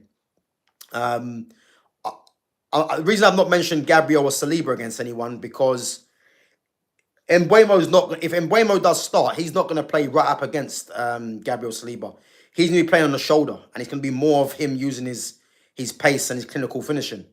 So, whereas if it was a Xerxes, again, we all know what Xerxes done to Saliba last time he played against him, made him collide with someone else. So, Saliba don't want to see Xerxes. I'll tell you that, you know. And as I said, the key battle for me is the midfield battle. But I think Ahmad being a match winner on against whoever he plays against, and then obviously Saka against Luke Shaw, I think will be the key ones as well. You know, but who knows, man? Dorgu and Timber, there's some key battles all over the pitch. So yeah, I'm looking forward to it. Let's go through some of your chats, and then we're gonna get on to the Kobbie and Casemiro. So Anderson will go to City. I can feel it. Yeah, I mean, I've had my sentence already. I think Elliot Anderson, for me, I mean, ideal for him to go Liverpool, in my opinion. I think I look at him as probably a Liverpool type player, and I think Adam Wharton for me is a Man City type. So yeah, I can see at least one of them going to one of them teams, but we have to be in the ring for one of them. You know, I think Baleba is a must. And then if we get another midfielder, it has to be either Walton or Anderson. But I just got a feeling that both of them probably go elsewhere, you know. So, Gav, I think we have a higher chance of getting Walton over Anderson. Yeah, listen, bro, I hope so, man. I hope so, because if we've got a midfield, and again, on my FIFA team, yeah, I've got Baleba, Walton, and Kobbie Mainu as my midfielders. I've got 3 midfielders that I use, and it's Baleba, Walton, and Kobbie Mainu. You know, and for me, it's a great midfield, man. And so yeah, I'm hoping we go for Walton. I mean, I'll take Walton and Baleba, you know, but I like Anderson. But I think Baleba, I mean, people not really rating Baleba, but Baleba for me, he's a must signing. He's a must signing because he's a profile that we don't really have in the squad. He's left-footed for one, which stands out, but he's got the tenacity and he's got the box-to-box, and we needed someone like that in our squad. Because if you look at our team, we haven't really got that. And the fact that he's left-footed, for me, he ticks a lot of boxes. But then that means you need to get someone that is adept at being a controller. Kobbie can be that, but I'm hoping next season we get Champions League football. You know, Bruno Fernandes moves on, and then Kobbie can be the replacement for Bruno. And then we go and get Walton to be that dictator from deep, and then have him and Baleba as the 2 midfielders there. That's what I'm hoping for. And that's why I think the Elliot Anderson one, I will take Baleba and Walton over Anderson. And that's nothing on Anderson's. I think Anderson's good, but I will take Baleba and Walton for me, you know. So one of our young players has gone on loan to Hull. Yeah, I see that. I can't remember who it was, though. I know Harry Amas has gone to Norwich from Sheffield Wednesday on loan. But yeah, I see it over there. I can't remember what player it was, though.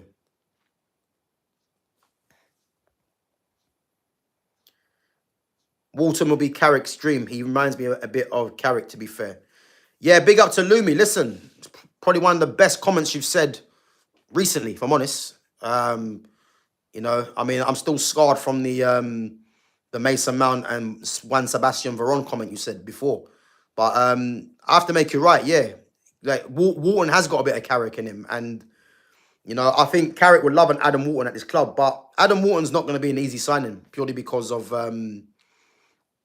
he's going to be in demand, you know, and I think a lot of Adam Walton is going to be based on Champions League football, because I do believe Walton leaves at the end of the season because Glasner's gone, Guehi's gone, Mateta wants to go, Eze went before that, and Elise before that. So yeah, listen, he's going to have to go, and I think he does at the end of the season.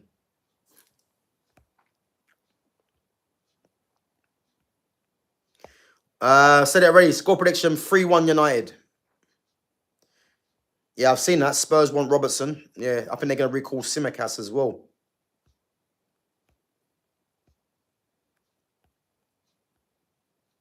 I think, yeah, City win tomorrow, and I think Haaland gets back on the score sheet. But again, they've got Marmoush back now as well. So yeah, listen, I think they win tomorrow, even though Wolves have been good lately and City have struggled. But I think they win it tomorrow.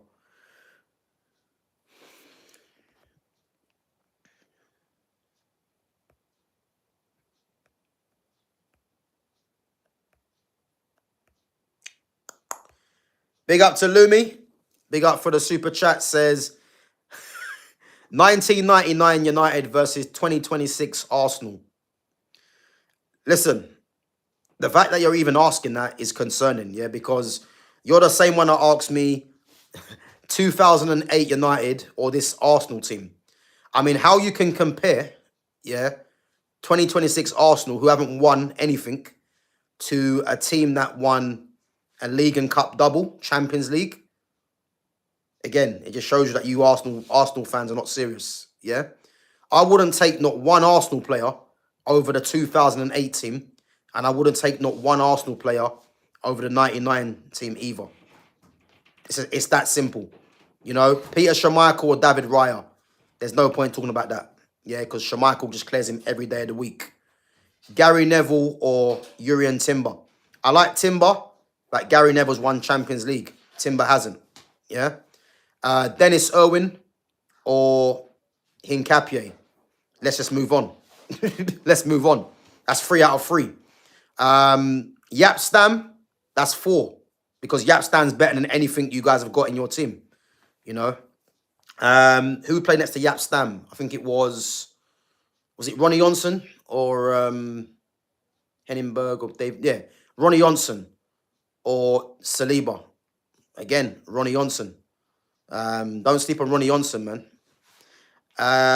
Let's go to midfield. I mean, Scholes, Keane, Butt is better than anything you've got. You know, if you've got Rice, anything you've got, Rice, Zubamendi, Odegaard. Yeah, let's move on. There's not one player that that gets into the 99 team.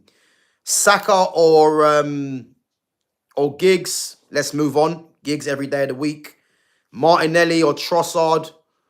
Who do we have? Jesper Blomqvist, Beckham. Yeah, listen, it's a wrap. Let's just let's move on. And then Cohen York or the builder up top. So again, asking these questions is laughable because you ain't got one player that gets into our 99 team or our 2008 team. And again, our 2008 team was a joke. So yeah, let's just move on from that, man. Can't be doing this. I hope Man United beat Arsenal. Come on, Man United. Yeah, listen, let's pray, man. Let's pray because I say let's pray, man. I'm confident. There's no praying going on. I'm confident. Big up to Baz One Diva. Big up for the super sticker. Big up to Christopher McGrath. Says, what's good, Gav? Yeah, I'm all good. I'm all good, man. Just getting geared up for this this game on Sunday. Guys, again, remember, live watch along on Sunday, 4 o'clock. We're going to start. And obviously, kickoff's at 4:30. So, again, I've got Fitz coming on. I've got Jonas coming on. And I've got Owen coming on as well. So, again, if you're an Arsenal fan and you want to jump on the stream as well, just let me know, guys. It's going to be a good watch along. You know, obviously, you've got 3 Man United fans, including myself. Jonas is Liverpool. And, again, if you're an Arsenal fan and you want to jump on, just let me know, and I can send you over the link. 2-2 draw. Listen, bro, I'm going to be confident, man. 3-1 United. 3-1 United. 100%. 3-1.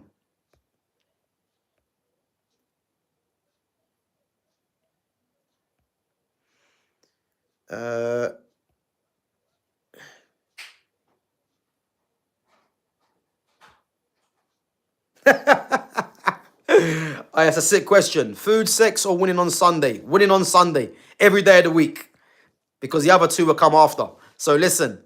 Winning on Sunday every day of the week. Every day of the week. That's the easiest question of the day, man. Easiest question of the day.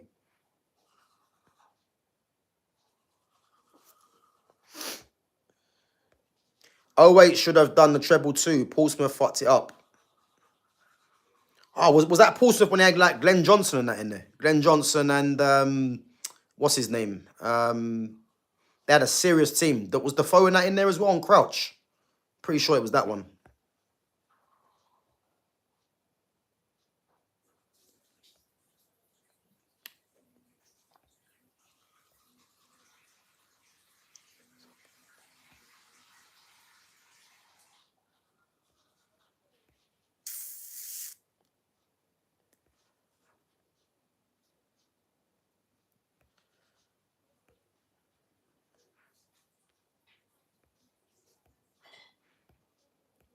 Guys, come on, make sure we're smashing the likes up, yeah? Come on, make sure we're smashing the likes up. We got 12 likes.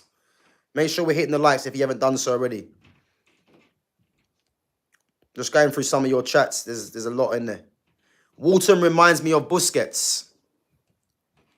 You know what? I rate Walton highly, yeah? But nah, listen, Busquets was a freak, man. I'll tell you how good Busquets was, yeah? Busquets was the Messi of his position. I don't think people deep how good Busquets was. The guy had no physicality, no pace, but yet you couldn't get the ball off him because his brain was just too good. You know, he's one of the most cultured, you know, comfortable players I've ever seen on the ball. He was that good, Busquets. He was slept on, massively slept on. I'll go as far and say, yeah, and and it's not even an outrageous one, yeah? I don't think I've ever seen a better DM than Busquets. I haven't. Because on the ball, he was unreal. Like, there was an interview that I think I actually watched one time, or I heard or I heard someone get an interview or something like that, yeah? And it was on Barcelona. And I can't remember what it was. I think someone asked the person, like, when you're playing five-a-side, like, who's the player that everyone wants to be on the same team as? And obviously everyone's gonna be thinking they're gonna say Messi or Neymar. Yeah? They all said Busquets. They said Busquets doesn't give the ball away and he wins all the time. This is what they were saying. Like, I don't think people deep how good Busquets was. The guy was just an absolute Rolls Royce of a DM. As I said, he's the Messi of his position. And I look at Iniesta. Iniesta is the same thing. He was the Messi of his position as well. You know, and to have all them in one team, like, you can't fail not to win stuff. And that's what they just won everything. You know what I mean? It's not really a surprise. Can we shout out Greenwood? Yeah, listen, on this channel, each and every time. Mason Greenwood, man, I'd bring him back to the theatre right now. If we had a chance to bring back Mason Greenwood, man, like, all the other stuff, I'm not here for that. I'm here purely for the football. And if there's a chance to bring back Greenwood, make it happen. Because we're not in a position to be turning down top players. And Mason Greenwood is just that. So if we had a chance to bring him back, man, I'll be all over that. I'll be honest.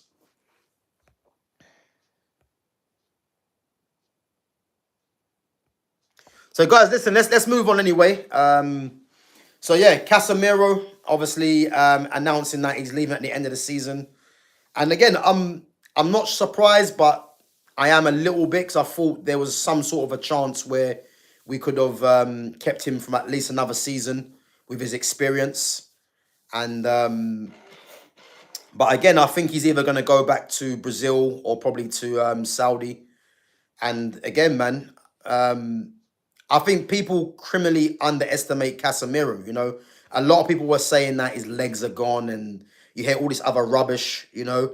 And I think the fact that, you know, we got rid of Amarim, you know, we got rid of Ten Hag, Carrick's come in, and after one game, you know, you can clearly see that Casemiro's legs ain't gone. You know, and those of us that do know our football, yeah, the problem with Casemiro was the way the team was set up. You know, there was too many holes that need to be plugged. And again, as you get older, it gets harder. So if you've got a Casemiro that's never played a man-for-man pressing midfield in his career, you know, him coming to a Premier League where it's a faster pace, you know, it's not going to look pretty on his side, because there's too many gaps. But any player would actually struggle under that anyway. But the fact that Carrick's come in, he's made the team more compact. Is there any surprise why we're getting a good Casemiro again? You know, and the fact that Casemiro is going, you know, it just means we're going to free up some wages. You know, 350 grand a week. You know, we're going to save money on that. And this is what I'm trying to say to you. Yeah, the fact that Casemiro is going, we're definitely going to get a couple of midfielders in. And this is why I think Baleba's definitely coming in. I think the fact that Casemiro is going, we definitely get Baleba. You know, because we can offer him less money. You know, he's going to want to leave as well. And I think we'll get him for a good price. So, yeah, that's definitely going to happen, man. But, yeah, man, listen, big up to Casemiro, man, because he's been a great player throughout his whole career. You know, if anyone didn't remember, before he went to Real Madrid, the guy was actually at Porto on loan. You know, and then obviously Real brought him back, and the rest is history, man. How many Champions Leagues has he got? 5 or 6 Champions Leagues. You know, obviously he's been a great player, man, and it's a shame he's actually going, because I genuinely do think he could have given a lot to this team next season in terms of his experience, you know, and his know-how. And he could have, you know, passed on a lot of information to the likes of Kobbie and to even new midfielders coming in. But again, man, he's on a higher wage, so it was expected him to be moved on. And yeah, man, it's a shame, but it is what it is. And obviously, in turn, Kobbie's in talks for a new contract. And again, to all those people that think, yeah, that Kobbie Mainoo was asking for 200 grand a week, yeah, I mean, these are the kind of rubbish that Ruben Amorim had a lot of fans thinking. You know, some of you were coming on here, can't remember who it was, You guys are coming on there telling me that Kobbie's asking for 200 grand a week, which is a complete lie. And I guarantee you now, yeah, Kobbie's new contract, even though I don't think he should be getting more money than Ahmad, because I think Ahmad's on what, 90 grand as a basic, yeah? And Kobbie's not better than Ahmad right now, he's not. But Kobbie's got potential.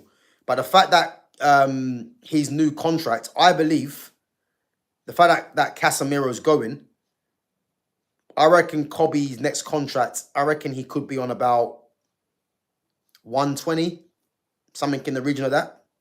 Again, I don't really agree with that because I think he shouldn't be on more money than Ahmad. But I think the fact that he's come through the youth, yet the club haven't paid a penny for him, I think his new contract will be about 120, maybe 150, you know. And again, because of his potential and how much you're going to pay for other players anyway, you kind of have to give it to him. But the fact that Casemiro's leaving, that's going to free up wages anyway. If you think of Rashford, maybe Sancho, you know, Bruno as well, a few other players probably going at the door, you're going to be freeing up a lot of wages. So the money's going to be there for Kobbie anyway. So, yeah, I haven't really got a problem with it as such. But, yeah, listen, Kobbie and Casemiro, one in, one out, basically. You know what I mean? So, well, one out, one in. So I say, or one out, one staying. So, yeah, it's a shame that Casemiro's going, man. But it means we're definitely going to be buying in the summer, man. And I'm looking forward to it. And we get Champions League football, it's only going to open up avenues to get better, to get more players anyway, better midfielders. So yeah, I'm looking forward to it, man, 100%.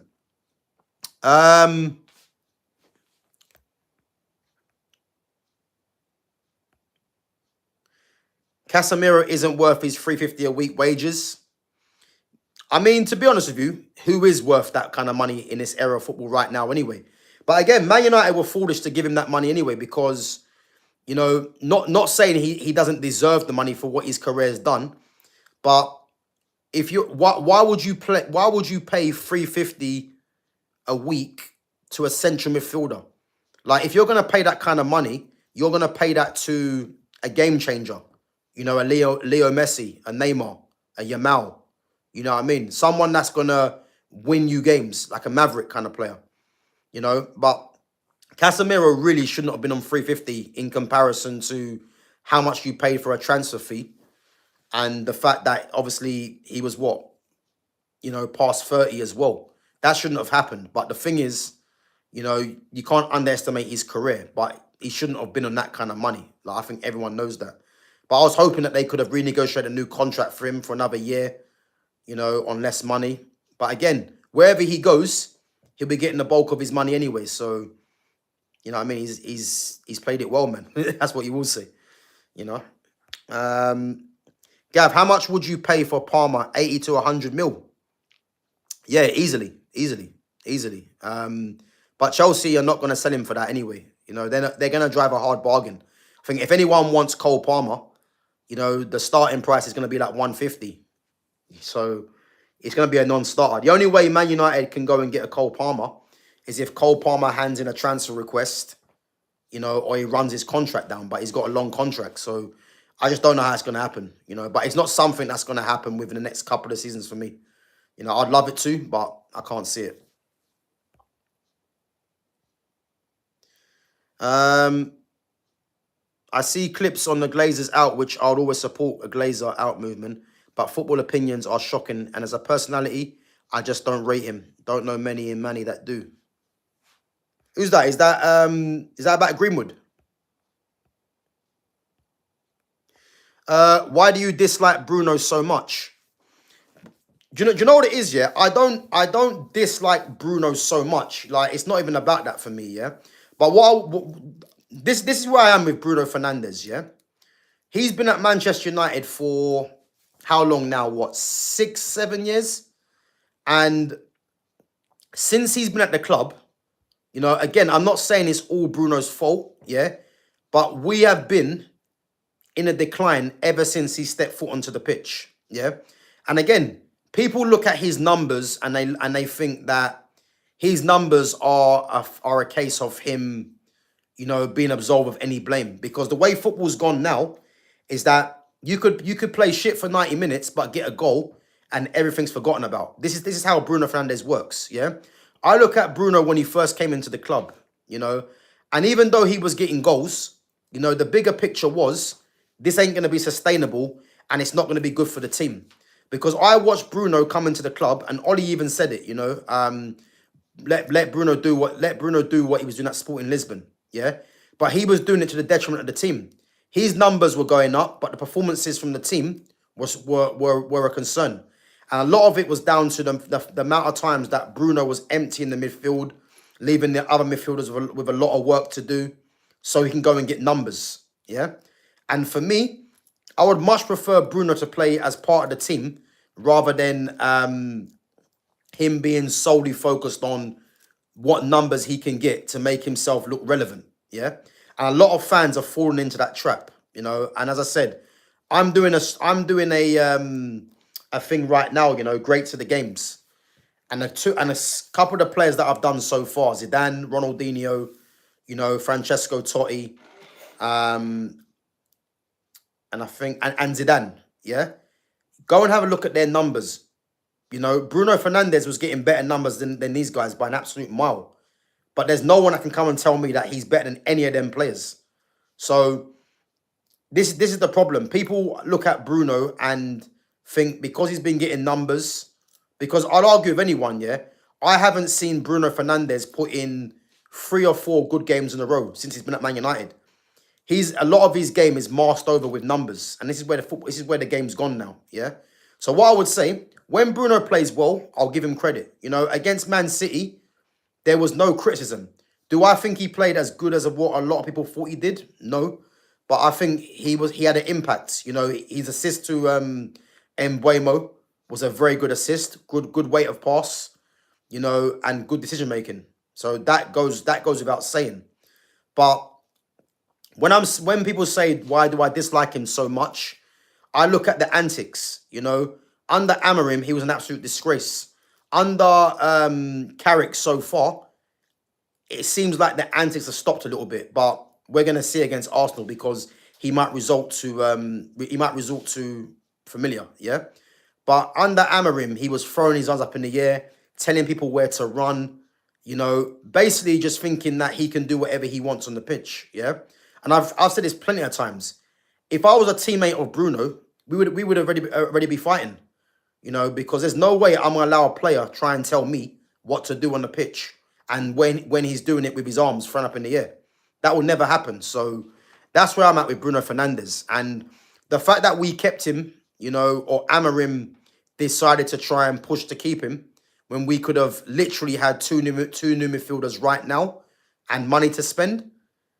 That's a failing on Ineos because they should have pulled the plug and let him go, but they put the power into Amorim and Bruno's hands. So again, it's not about me disliking Bruno, yeah?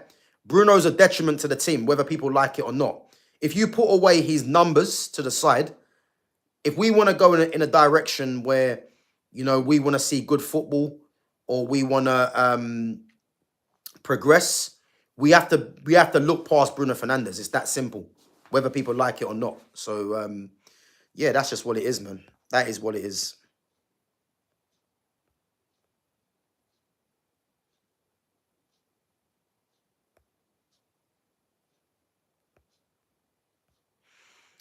Right, listen, don't worry about our rats, man. We've got Champions League trophies, clock enders. Don't worry about the rats, man. Until you guys get Champions League winners medal, the rats are irrelevant.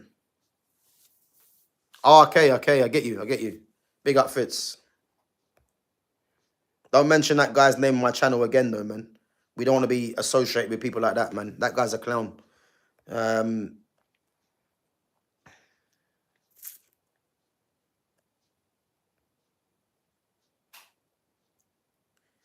He's your best player. Who's our best player? Bruno. Bruno ain't our best player. What idiot told you that? He ain't our best player. Again, people think he's the best player because of numbers. Because people don't watch the game. He ain't our best player. He's nowhere near our best player. He's not. That's just nonsense. If I'm looking at our best attacker, it isn't Bruno Fernandes, regardless of his numbers. It's not. Our best attackers are people like Ahmad, You know, people like Cunha. I'd have Mbuemo ahead of him as well. He ain't our best attacker. That's just what people are trying to push, you know, because it's very funny how, and again, his assist for Mbuemo's goal was very good, yeah. But if you check what happens, he's got massive PR, Bruno Fernandes. And all you hear after the game is, oh, Bruno this, Bruno that. And Bruno wasn't even that great. He was just better than what he has been because there was less risk being taken. But again, you know, the standards are so low for Bruno in a sense. It's that if he has a decent game, it gets hyped up. But he wasn't even that great because if it wasn't Bruno that made that assist for Mbuemo, no one's talking about Bruno's game. But again, Bruno's one of them players like Mason Mount. These guys don't have to do much to get to get a lot of respect in the game. You know, whereas some players have to do a lot more to get half the respect. But Bruno and Mount are two players, along with a few others. They can just have an average game, but get a goal or assist, and all of a sudden, their performance are being hyped up. This is the problem. Hi, Gav, do you remember me? I'm a Man United fan, but I'm going to the City match tomorrow because my brother is a City fan, and I think it's going to be a nice experience. Bro, I think you're a troll, man, if I'm honest, because Man United are not playing City. They're playing Arsenal. So, I don't know, man. But big up anyway. As a 10, I think he can do more for a team. And because he said in an interview that his arms are his way of talking and that he knows many people view it differently. Big up to Grizzly. Yeah, listen. You know, it's important to remember Bruno's not a 10 anyway, yeah? He can play in a 10, but he's not a 10.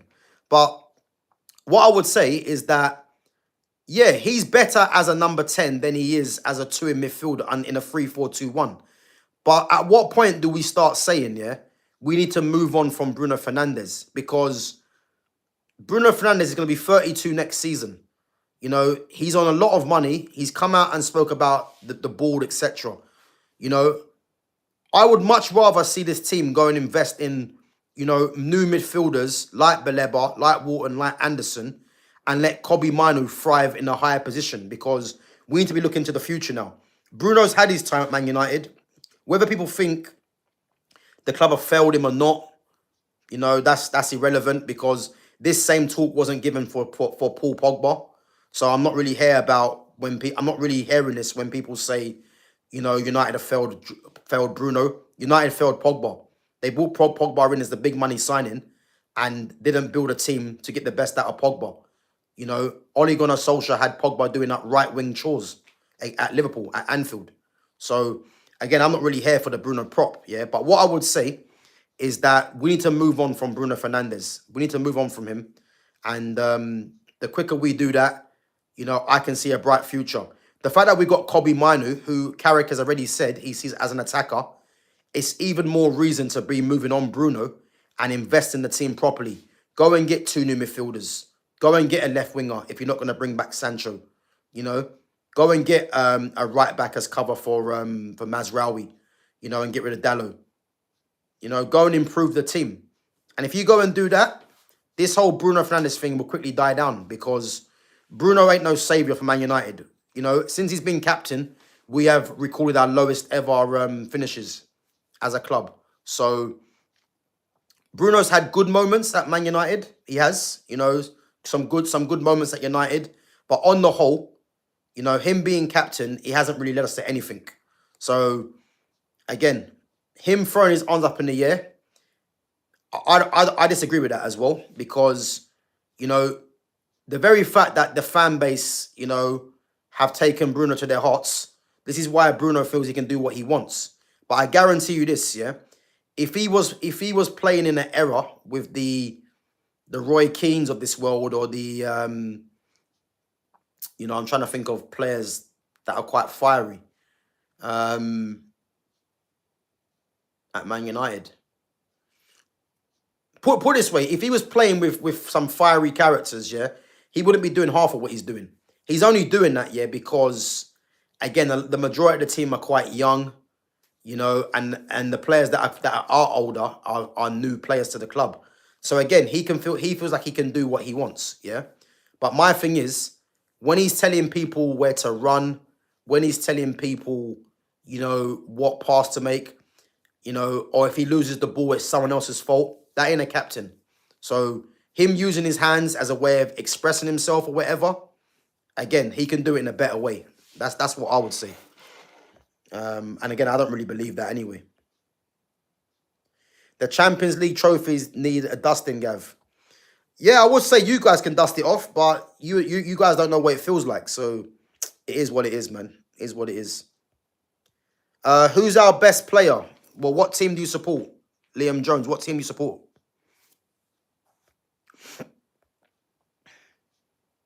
I'm going to watch Best of Enemies, Keane Vieira later. Yeah, listen, Keane and Vieira are in the studio for the game as well. So yeah, that's gonna be good. You said, do you watch the games, mate? Do you watch the games? Who's this? Liam Jones. Liam Jones, man. You said, do you watch the games, mate? Do you watch the games?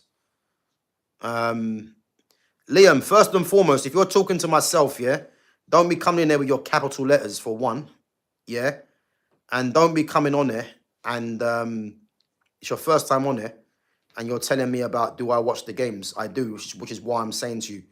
Again, if you fancy Bruno Fernandes, that's up to you. But I'm telling you this now, I don't rate him. It's that simple. It's my channel. I don't rate him. You don't like it, you know what to do, man. You know what I mean? You know what to do, man.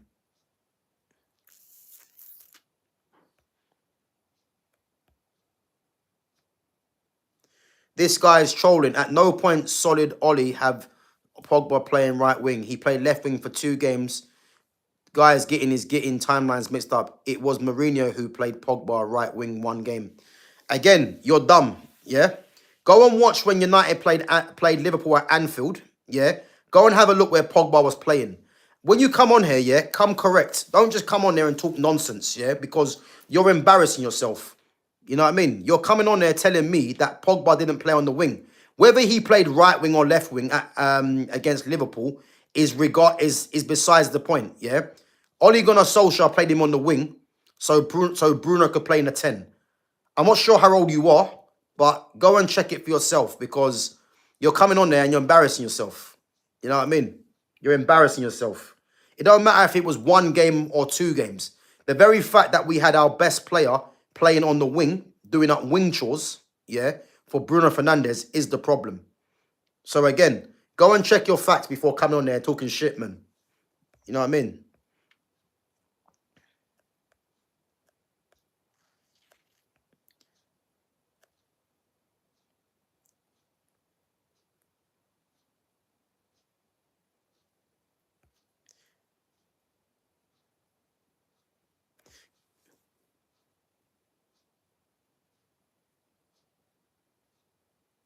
Oh, big up, man. I thought, yeah, big up to saying Palestine. Yeah, no worries, man. I was confused by what you said. What you are saying is literally incorrect, and I'm embarrassing myself. Yeah, you are embarrassing yourself. You are. Because Ole Gunnar Solskjaer played Pogba on the right or left wing against Liverpool. Go and check your facts before coming on there. You know what I mean? You've come on there for the first time, you know, and you're coming on there trying to think you're clever or think you're right. And the day, go and check it for yourself, and then you'll see for yourself that Pogba played in the wing. As I said, whether it was 1 game, 20 games, 15 games, the very fact that we played Liverpool, our rivals, yeah, and Pogba was on the wing, who's your most talented player, and Bruno was playing the 10, is a problem. If you don't think it's a problem, that's up to you. But don't come on there and tell me that that it's not correct, because I know it's correct because I watched the game. So you know what I mean. It's one of them things.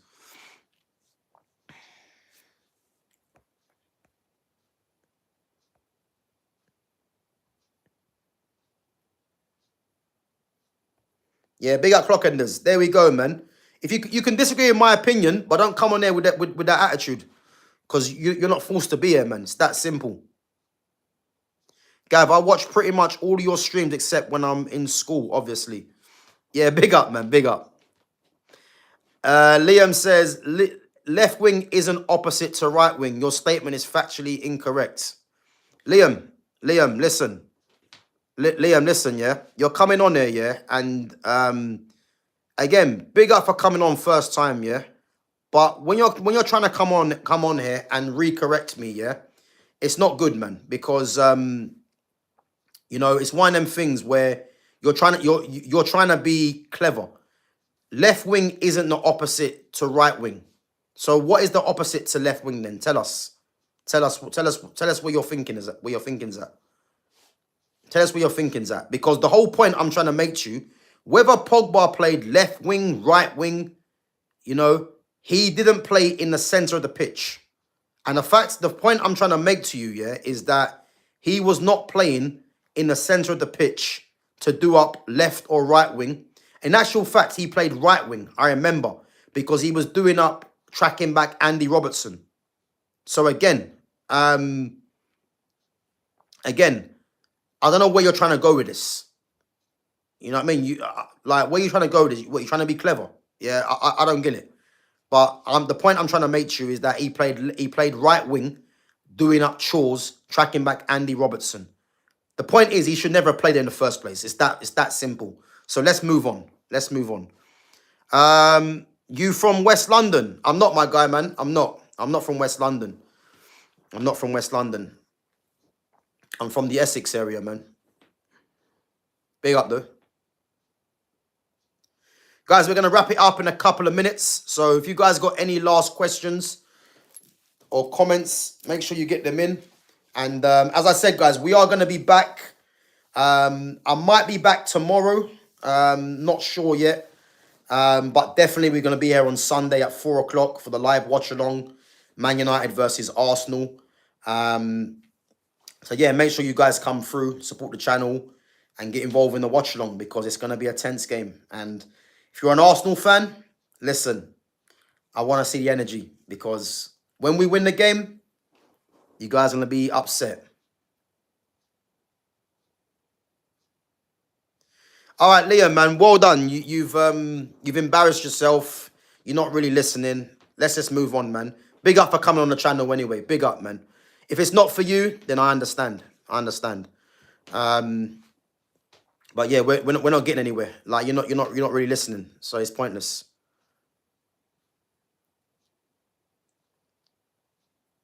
I won't be on weekend as I'm at the carpet watching this live. Surprise, surprise. Clock Enders is bailing out. Surprise, surprise. Gav, just kick Liam, honestly. Nah, listen, I ain't gonna waste my time, man. I ain't gonna waste my time. I'll let my mods do it. Mods, if you want to remove Liam, then I'll let you do it, man. I'm not gonna give Liam the satisfaction. But yeah, listen. Yeah, Clock Enders, man. Why am I not surprised, man? Why am I not surprised? But listen, it's gonna be great, man. Make sure you're there on Monday. Because your team will be getting beat, and I want to see the energy.